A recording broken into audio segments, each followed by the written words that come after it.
En la medida que vayan conectando, sí, pues yo los voy a ir dejando entrar.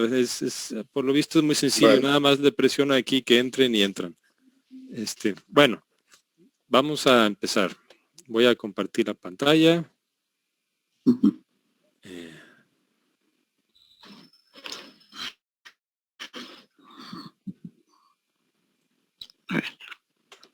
Está.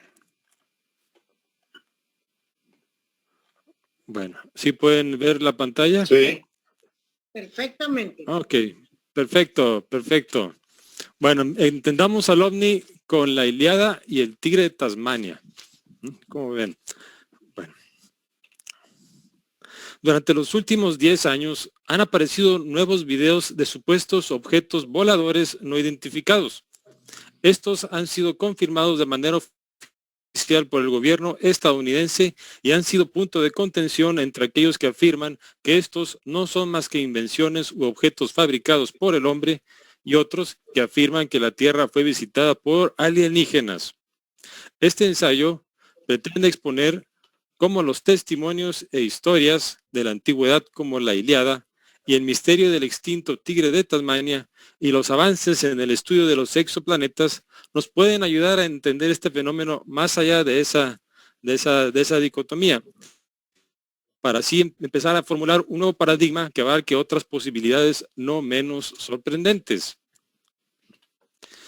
En este ensayo yo afirmo que hay indicios vehementes para afirmar que en efecto constan avistamientos de objetos voladores misteriosos en los registros históricos, que son consistentes con algunas observaciones más recientes, que entre otras cosas podrían ser fenómenos naturales de origen aún desconocido, a lo mejor un fenómeno natural posiblemente transdimensional, o podrían ser sondas de origen extraplanetario cuyo propósito sería totalmente opaco para nosotros.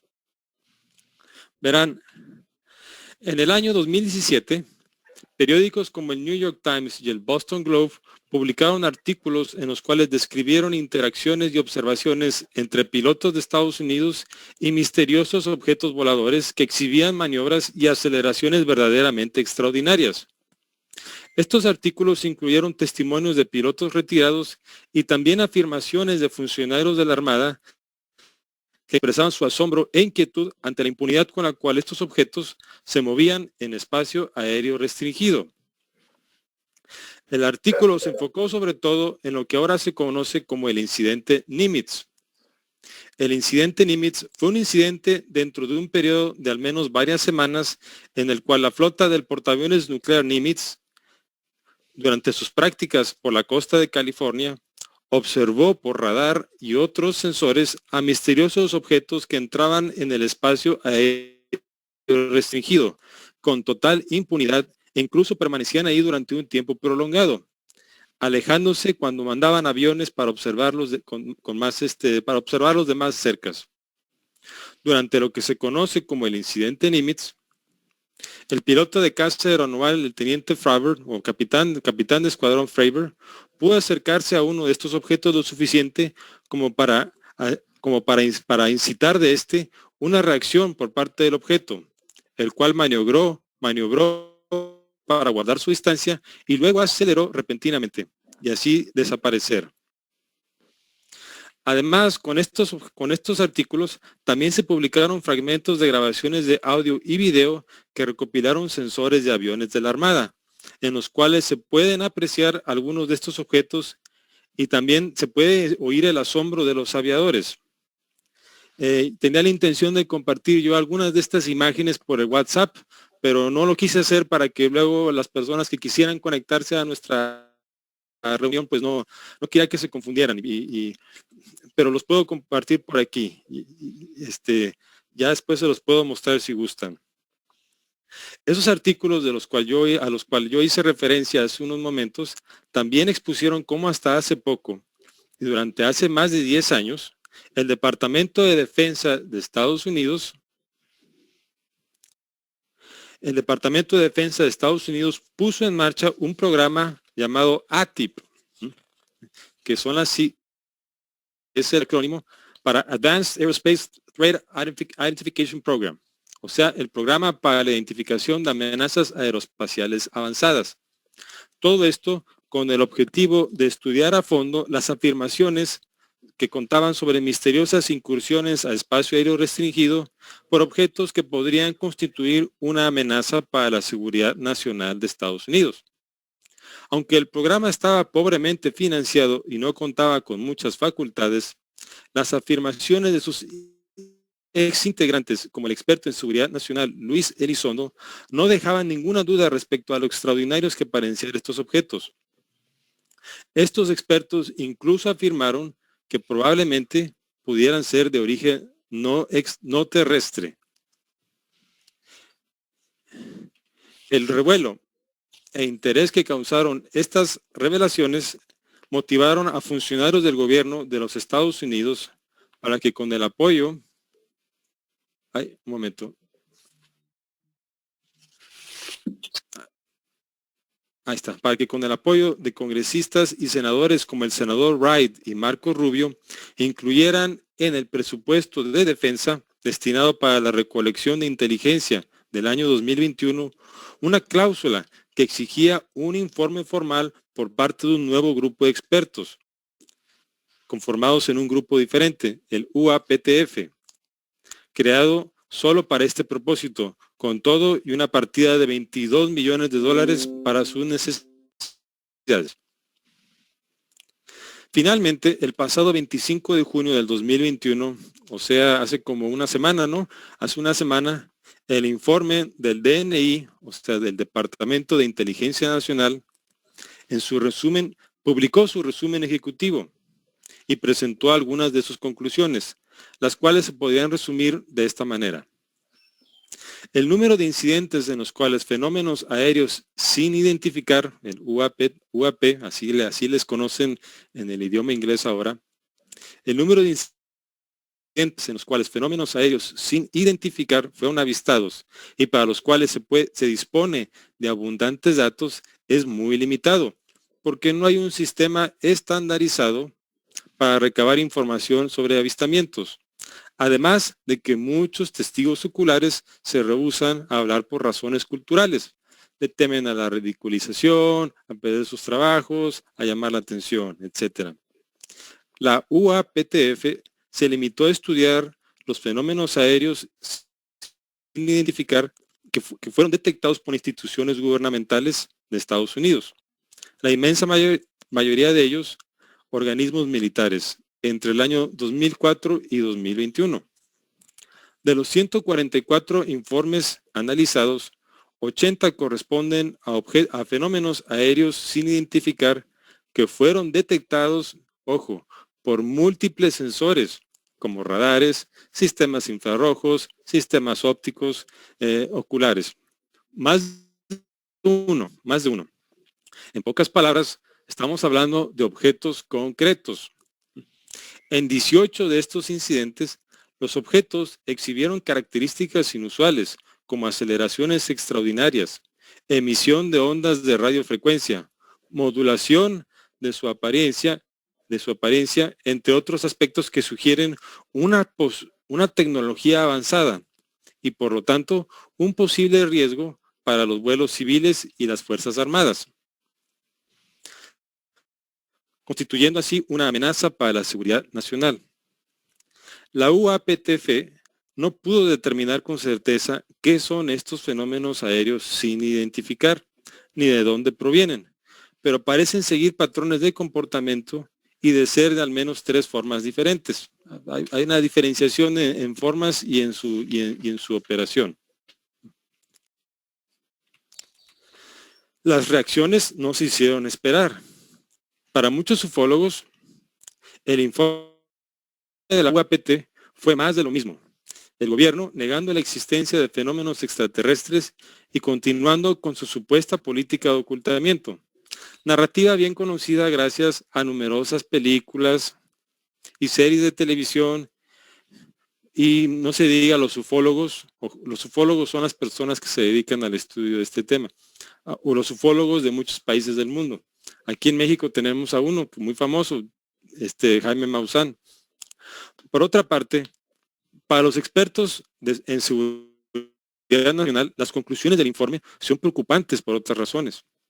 A diferencia del proyecto Blue Book o el informe Condon o los trabajos del Dr. Hynek, estamos hablando de informes de la década del 60, del 70, programas financiados por el gobierno para el estudio de este fenómeno, porque esto no es nuevo. A diferencia de esos, el informe de la UAPT confirma la existencia de objetos voladores no identificados que no tienen nada que ver con las aeronaves diseñadas y construidas que se conocen. Y también este informe confirma su comportamiento verdaderamente misterioso. Para aquellos que se dedican a la seguridad nacional, esto es una prueba de que alguna nación extranjera ha logrado un salto tecnológico asombroso, uno que se podría utilizar en conflictos futuros. Sin embargo, estos mismos expertos también batallan para sostener sus propias afirmaciones. ¿Por qué? Porque ellos mismos están familiarizados con las deficiencias del complejo militar industrial de la Rusia postsoviética. Rusia actualmente no tiene el mismo poderío científico que tenía hace 35, 40 años, porque desde el derrumbe de la Unión Soviética pues han tenido fuga de cerebros, ha habido una contracción en el presupuesto para la investigación y en algunas tecnologías claves su complejo militar industrial de hecho se ha atrasado un poco. Por ejemplo, componentes electrónicos que antes ellos podían fabricar, pues ahora los tienen que importar. Y en el caso de China, pues China, no obstante sus grandes avances, pues sigue teniendo algunos atrasos muy considerables. Por ejemplo, dependen mucho más que los rusos del espionaje industrial para hacerse de tecnologías nuevas. Y todavía dependen mucho de Rusia para cosas como radares, motores de aviación, entre otras cosas. Entonces, todo esto nos obliga a que nos sigamos replanteando el origen de estos objetos misteriosos. Ahora, ¿existen fuentes históricas que nos puedan ayudar a elucidar un poco el tema? Y de ser así, ¿qué nos pueden sugerir? Puede parecerle sorprendente a algunos, pero desde hace ya décadas ha habido quienes afirman que las leyendas de la antigüedad y los restos de la cultura material de civilizaciones pasadas contienen supuestas pruebas de contacto con extraterrestres. Estas afirmaciones por lo general no tienen sólidas bases, no tienen bases académicas sólidas. Y peor aún, han contribuido mucho para poner en duda la autoría de los logros de civilizaciones pasadas, como por ejemplo la civilización egipcia o la civilización prehispánica, ¿verdad? Con consecuencias por lo general negativas para la divulgación de la historia. Estamos hablando, por ejemplo, de programas como los que pasan en el History Channel, ¿verdad? Todos hemos visto o hemos oído hablar de alienígenas ancestrales y cosas así. Son programas de televisión que como comenté hace unos segundos, pues sí ponen en duda la capacidad de algunos pueblos para lograr las obras de ingeniería que podían hacer, cosa que a mi manera de ver pues no está bien. Nadie pone en duda que los romanos construyeron el Coliseo, que los chinos construyeron la Gran Muralla China. Entonces, ¿por qué habrían de poner en duda que los egipcios hayan podido construir esas pirámides o que los pueblos de América hayan podido alinear sus construcciones con las estrellas y todo eso? Pero bueno, desafortunadamente así es y ha habido personas que pues han beneficiado de eso porque pues esos canales, pues esos programas son de los mejores, son de los que más ganancias les dan al History Channel, al National Geographic, etcétera. Pero no están del todo mal esos programas, porque si hay algo que se puede rescatar es que sí promueven el estudio de la cultura material del pasado. Por ese lado sí he notado por lo que he leído en internet y por lo que he conversado con otras personas que pues este tema ayuda a que la gente se interese un poco por saber cómo vivían antes las personas y sí inculca un aprecio por la cultura material del pasado. Ese es un punto muy positivo. Pero bueno, volviendo a nuestro tema de hoy. Aún así, los relatos y testimonios históricos son de gran valor para entender mejor el tema OVNI. Desde hace un par de décadas, historiadores y académicos y aficionados han logrado recabar datos de gran valor gracias al impacto de las tecnologías de la información que permiten que se estudien documentos históricos a distancia y también ayudan a que se recaben y se comparten sus descubrimientos. Por ejemplo, un ejemplo que se me viene a la mente es son los autores Jacques Vallée y Chris Obick. Por ejemplo, ellos hace poco, ni hace 10 años, publicaron un libro titulado Maravillas en el Cielo, que es un libro que cataloga y compila, recaba y cataloga más de 500 testimonios de avistamientos e interacciones con fenómenos aéreos de distintos tipos que difícilmente se podían explicar como observaciones de fenómenos astronómicos o fenómenos atmosféricos común y corrientes. Y la gran pregunta es, bueno, nos podríamos preguntar, bueno, ¿se puede confiar en las observaciones hechas y anotadas en el pasado? Pues Jacques Vallée y Chris Obick sí lo afirman, pero solamente hasta cierto punto, porque, verán, si bien hay muchísimos testimonios de personas que dicen que vieron algo, etcétera, la mayoría de los que tenemos a mano son del siglo XX. Y como son del siglo XX, pues no podemos confiar en ellos. ¿Por qué? Porque como ustedes bien saben, los recuerdos no están escritos en piedra, son plásticos, pueden cambiar un poco con el tiempo. Y también, son productos de la percepción humana. Y la percepción de las que tenemos como personas de lo que podemos ver, pues está de alguna manera u otra influida o está bajo la influencia de la cultura material y también de la cultura en general que nos rodea.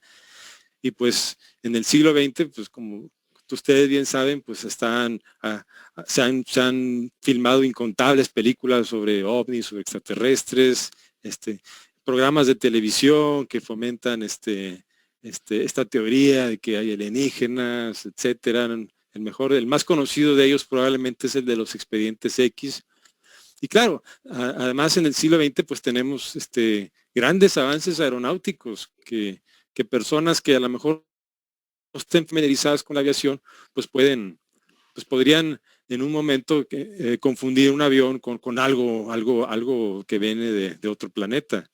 Digo, nomás fíjense en esa foto, ese avión es el famoso SR-71, un avión de reconocimiento estadounidense que se fabricó allá por la década del 60, operó durante 20 años, pero parece algo del futuro. Es un avión muy bonito, por cierto, muy grande. Yo tuve la oportunidad de verlo en persona, muy impresionante. Por eso, en resumen, toda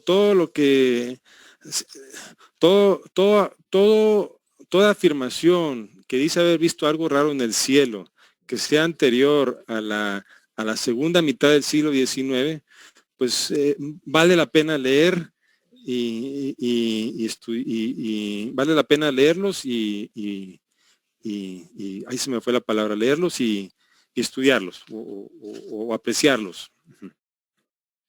Pero lo cual nos lleva a la siguiente pregunta. ¿Podemos confiar en los avistamientos de la antigüedad?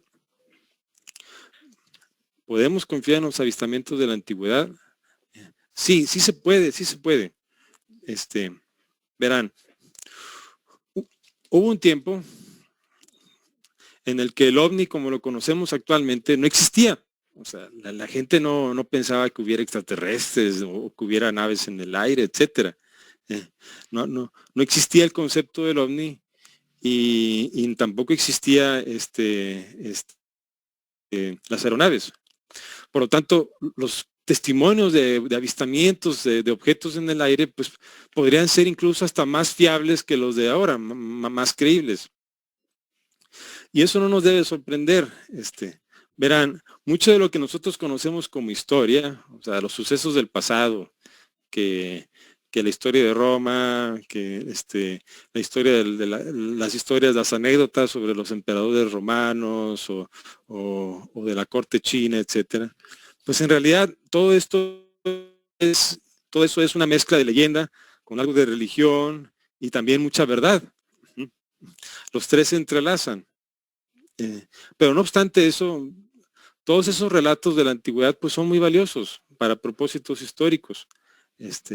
Ahí tenemos, por ejemplo, la Biblia, el Viejo Testamento. La primera mitad de la Biblia, el Viejo Testamento, es entre otras cosas, la historia escrita del pueblo hebreo.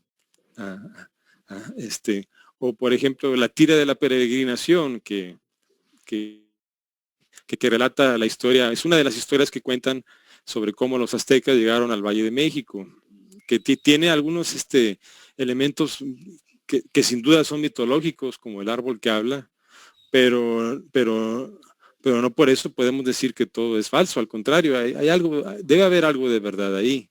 Lo mismo con la historia chichimeca, aquí, entre otras.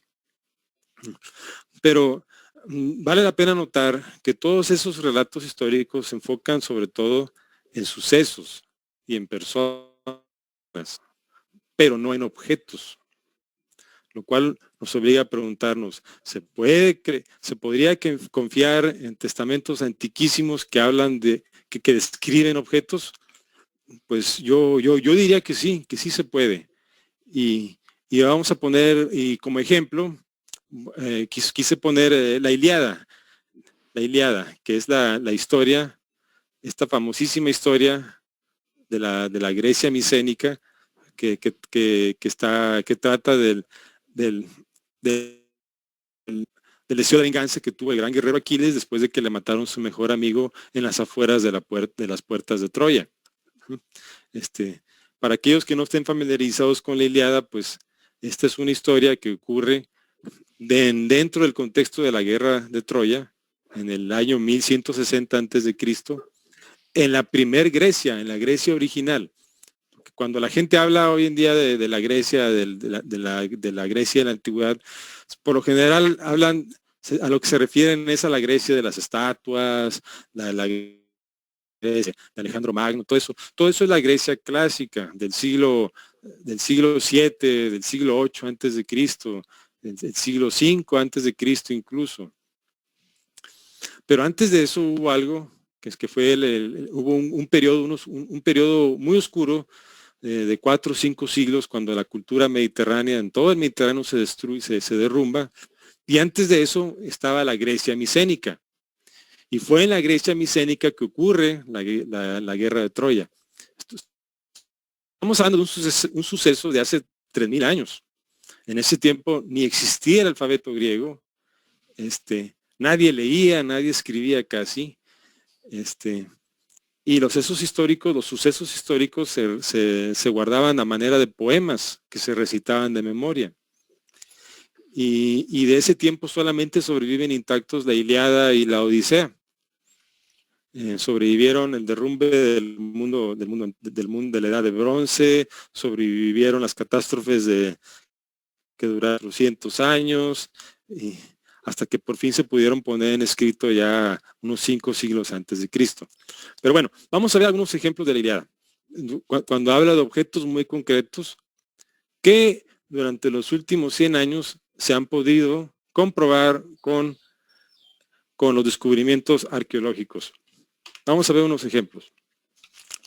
Si ustedes se ponen a leer la Ilíada y hacen nota de la geografía, de dónde sale el sol, de dónde entra, etcétera, ustedes podrían dibujar un mapa del área. Así de exacta es la Ilíada.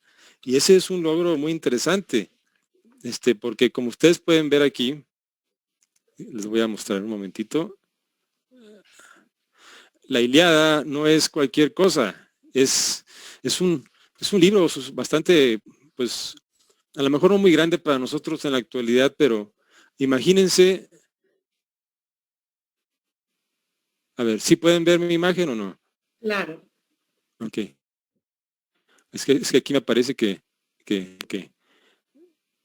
aquí me aparece, un momento. Ay, se me fue. Bueno, aquí vamos. Les quería mostrar un texto muy grande de la Ilíada, pero no se va a ver. Pero bueno, si ustedes se pusieran a leer la Ilíada y tomaran nota de la posición de los astros, del sol, la luna, el río, Escamandro, etcétera, ustedes podrían dibujar un mapa. Y estudios con radar de tierra y satelitales, etcétera, han logrado confirmar que lo que se conoce actualmente como las ruinas de Troya son en efecto las ruinas de Troya. Y la geografía del lugar coincide la geografía del lugar coincide con los alrededores de Troya, tal y como los describe Homero en la Ilíada. Es algo pues, muy interesante. Si alguien quisiera una copia de este mapa para después leer la Ilíada, yo con gusto se los puedo compartir. Pero bueno, vamos a ver un fragmento de la Ilíada. Esta escena, estas líneas. Esto, Átridas y demás aqueos de hermosas grebas. Los aqueos eran los griegos. Átridas y demás aqueos de hermosas grebas. Los dioses que poseen olímpicos palacios os permitan destruir la ciudad de Troya y regresar felizmente a la patria. Poned en libertad a mi hija y recibid el rescate, venerando al hijo de Zeus, a Apolo, el que hiere de lejos. Estas son las palabras que dice el sacerdote de Apolo, Crises, cuando ruega para salvar a su hija, la hija que había raptado a Agamenón. Átridas y demás aqueos de hermosas grebas. En la Grecia clásica, las grebas pues eran la protección, la espinillera que se usaba para proteger las pantorrillas de los guerreros. Y a los griegos de la época clásica, pues ellos les gustaba usar grebas muy lisitas. Entonces, ¿por qué habría de llamarle algo así a algo muy hermoso? ¿Será por el color? Pues no, verán, a los aqueos del siglo XII antes de Cristo, de la época de la guerra de Troya, les gustaba decorar sus grebas. Y fíjense, aquí pueden ver ustedes unas grebas. Estas son grebas del siglo XIII y XII antes de Cristo. Y estas las encontraron ahí en Grecia. Ahí ustedes, ¿sí pueden ver? Sí. Sí, ahí las ven. Ok. Bueno, vamos a ver otro. Justo antes de la pelea entre Alejandro Magno justo antes de la pelea de Alejandro con París, con Menelao, en las afueras de Troya por la mano de Helena. Cuando hubieron llegado al campo, descendieron del carro al almo suelo y se encaminaron al espacio que mediaba entre los troyanos y los aqueos. Levantóse al punto el rey de hombres, Agamenón. Levantóse también el ingenioso Ulises, y los heraldos conspicuos juntaron las víctimas que debían inmolarse para los sagrados juramentos, mezclaron vinos en la crátera y dieron aguamanos a los reyes. El Átrida, o sea, Agamenón, con la daga que llevaba junto a la gran vaina de la espada, cortó pelo de la cabeza de los corderos, y los heraldos lo repartieron a los próceres troyanos y aqueos. Y colocándose el Átrida en medio de todos, oró en alta voz con las manos levantadas. El Átrida, aquí como ven, con la daga que llevaba junto a la gran vaina de la espada. Pues los griegos de la época clásica no acostumbraban llevar dagas junto a la espada. Y a ellos les llamaba la atención que Homero relatara eso, o ese detalle sobre la daga de Agamenón.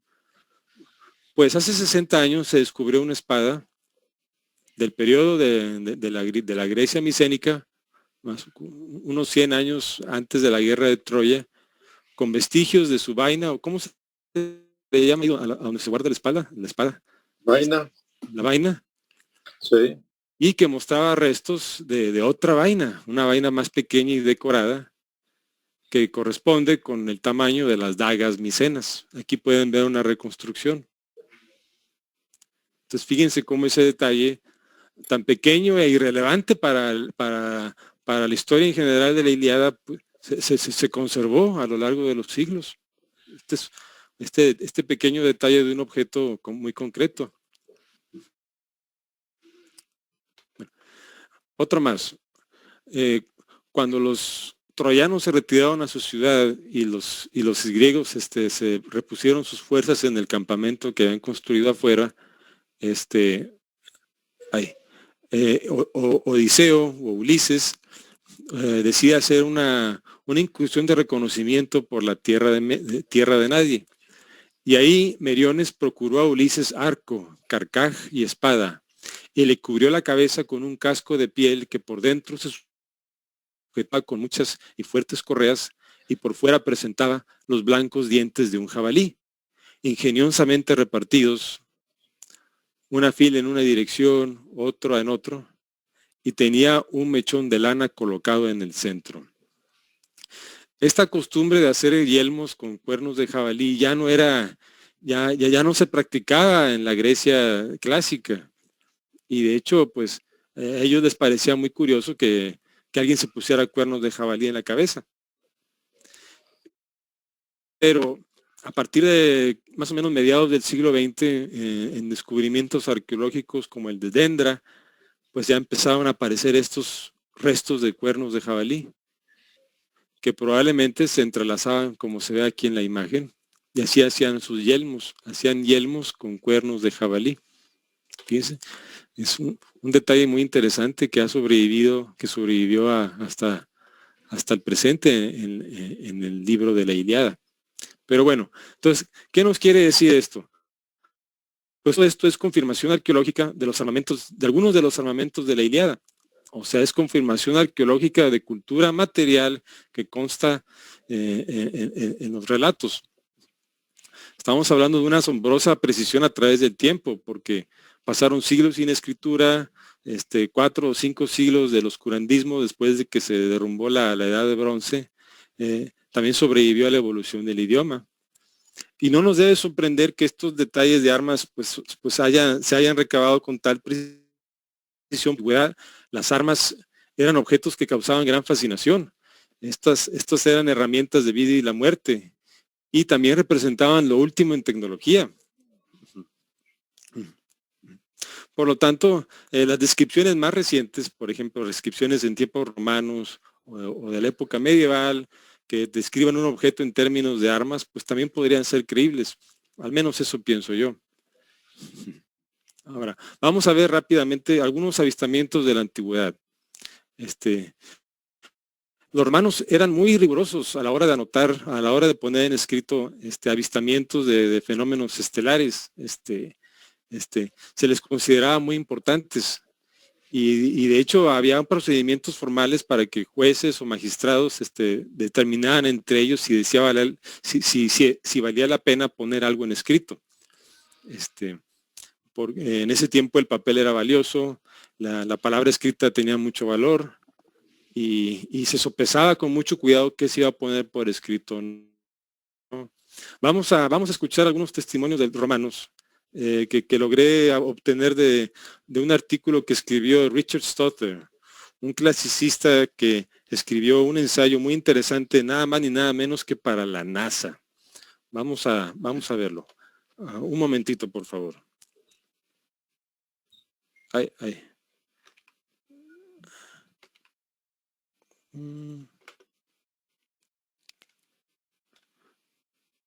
Ok. Caray, se me pasó.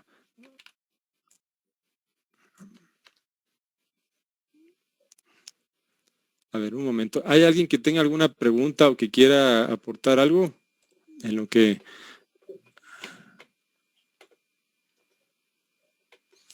Hola, ¿sí me oyen? Sí, se te oye muy bien. Ok. A ver. Un momento, por favor. Es que pensé que tenía el documento aquí abierto, pero no. Pero aquí lo tengo.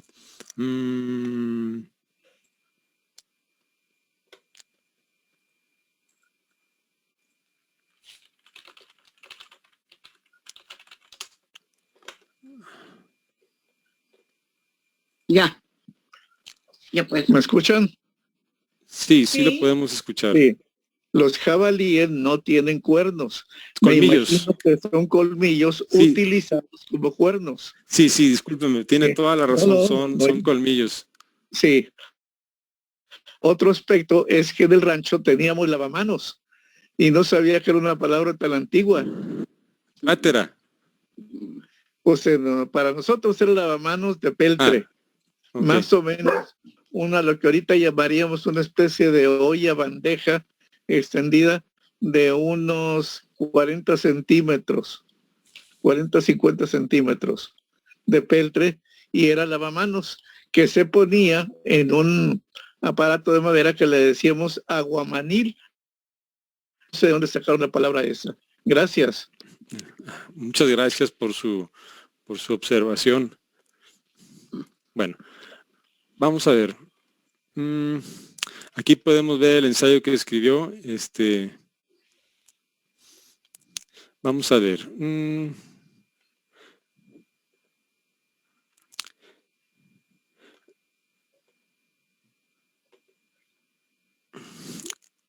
Una breve descripción. A ver, aquí lo tengo. Vamos a ver. Encuentros distantes.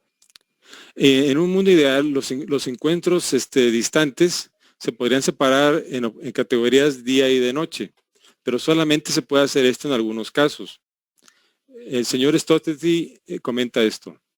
Yo, en lugar de eso, he designado dos subgrupos, dependiendo de si los objetos se describen en un lenguaje militar, como en el caso de armamentos voladores, o en términos meteorológicos o astronómicos. A ver, armamentos voladores. La mayoría de los armamentos voladores vienen de la lista de prodigios de Livio. Un prodigio en ese entonces era algo que se veía algo sobrenatural. En vista de los procedimientos costosos y que tomaban mucho tiempo que exigían las autoridades romanas para investigar a los testigos, verificar las afirmaciones y las pruebas físicas existentes. La mayoría de los estudiosos modernos que se han tomado el tiempo para analizar la lista de prodigios han llegado a la conclusión de que los podemos tomar como precisos y de confianza. Los siguientes tres reportes o informes que aquí se presentan se hicieron bajo la presión que había de la Segunda Guerra Púnica. Veamos. En el invierno del año 218 a.C., un espectáculo de naves o navium aparecieron brillando por el cielo. Otro.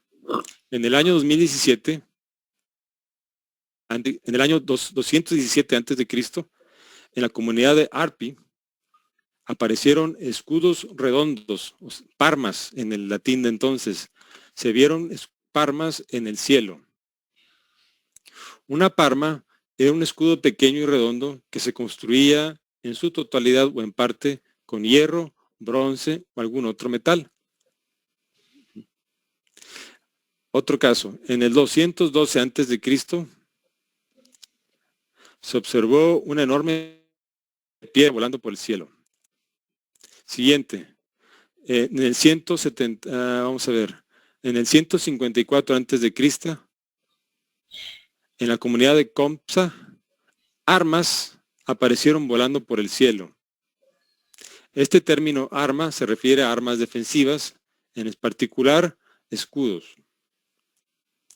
Unos 50 años después, en el 104 a.C., el pueblo de Ameri y de Tuder observó armas que se abalanzaban unos sobre otros desde el este y el oeste, espantando así a aquellos que venían del oeste. Unos años después, en el 100 a.C., probablemente en Roma, un escudo redondeado, un clipeus, que centellaba y emitía destellos, se movió por el cielo del occidente al este cuando se ponía el sol. Ya. Bueno, entonces no voy a leer otros porque sí hay otros pero no quiero que me tarde, no quiero tomar mucho tiempo, pero volviendo a la presentación, aquí pueden ver un parma o un arma. Aquí ven, que es el escudo redondo. Y el que se ve a la derecha es un clipeus, que era un escudo un poco más ovalado, que se usaba mucho entre la caballería romana. En ambos casos, pues, estamos hablando de objetos elipsoides o redondos y muy aplanados. En la Edad Media y en la época colonial, también también hay testimonios de objetos descritos como rodelas, sombreros metálicos y dorados, también sombrillas volantes y otros más. O sea, estamos hablando de objetos más o menos pues como en forma de un disco. Vamos a ver. Voy a leer un par más.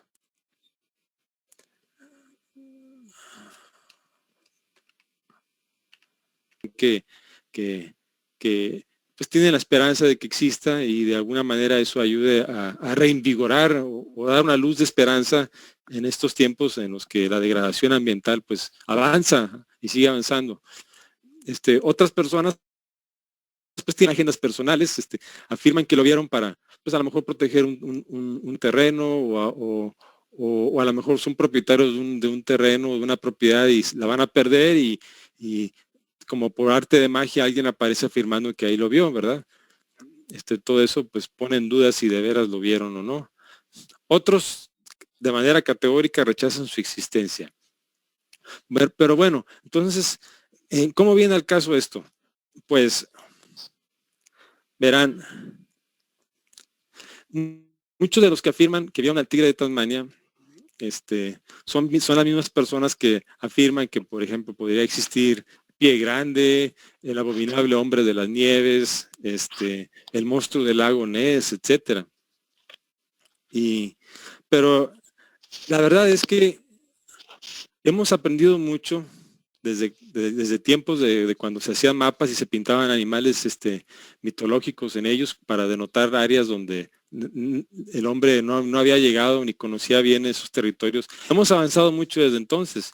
Hemos aprendido mucho desde entonces sobre con quiénes y con cuántos seres vivos vivimos. Y según algunos informes, nuestro planeta aún está lleno de animales sin verificar que viven en lugares inesperados.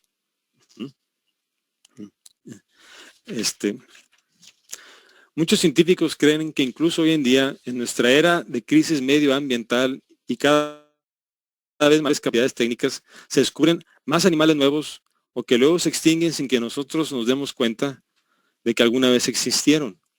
En pocas palabras, no tenemos manera de definir qué es la extinción o la existencia de una especie, aparte de los límites de nuestra propia percepción. O sea, no podemos decir que algo no existe si no lo hemos visto para luego poderlo rechazar. Y de la misma manera no podemos decir que algo ya no existe si no hay manera de comprobar o difícilmente podemos comprobar que ya no hay. O sea, suena medio redundante, pero ya lo que voy es que entre lo que conocemos del mundo y por extensión del universo y lo que no conocemos hay una zona gris en la cual una zona gris en la cual podríamos muy apenas percibir otras realidades u otros fenómenos u otras especies y la única solución a eso es seguir recabando información, porque en el caso del tigre de Tasmania, eso es lo que hace el tigre de Tasmania muy diferente, por ejemplo, del abominable hombre de las nieves o del monstruo del lago Ness. Lo que hace diferente al tigre de Tasmania es que el tigre de Tasmania sí existió.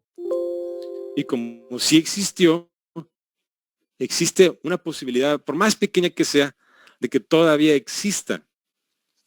Y a mi manera de ver, el ovni, que no sabemos si existe o no, pero a diferencia del monstruo del lago Ness o de, por ejemplo, o del abominable hombre de las nieves, existen al menos testimonios históricos muy, pues, si no creíbles, pues al menos sí son muy consistentes a lo largo del tiempo, que nos podrían sugerir que que el fenómeno ovni es real.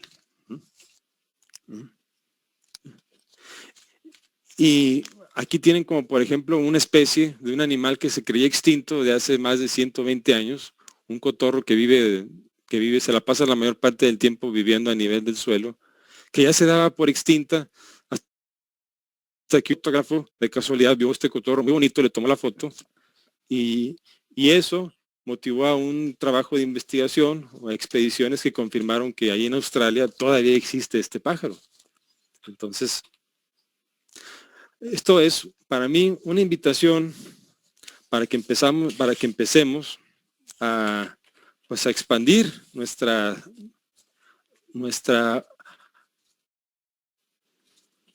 abanico de posibilidades respecto a lo que podría haber más allá de nuestra atmósfera. Verán, esta imagen que ustedes pueden ver aquí es una imagen que muestra cuántas estrellas similares a nuestro Sol existen en un radio de 50 años luz. 50 años luz. O sea que las transmisiones de radio y de televisión que salieron de la Tierra desde las Olimpiadas del 68 ya han llegado a todas estas estrellas, a nuestro barrio en la Vía Láctea. Y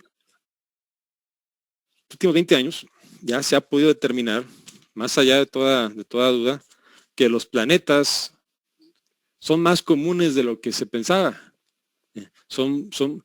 En promedio, cada planeta tiene una estrella. Y en el radio de 100 años luz de nosotros hay 512 soles. Se piensa también que por cada planeta, de que la mayoría de estos planetas que están confirmados son planetas muy grandes como el tamaño de Júpiter. Muy posiblemente haya planetas más pequeños.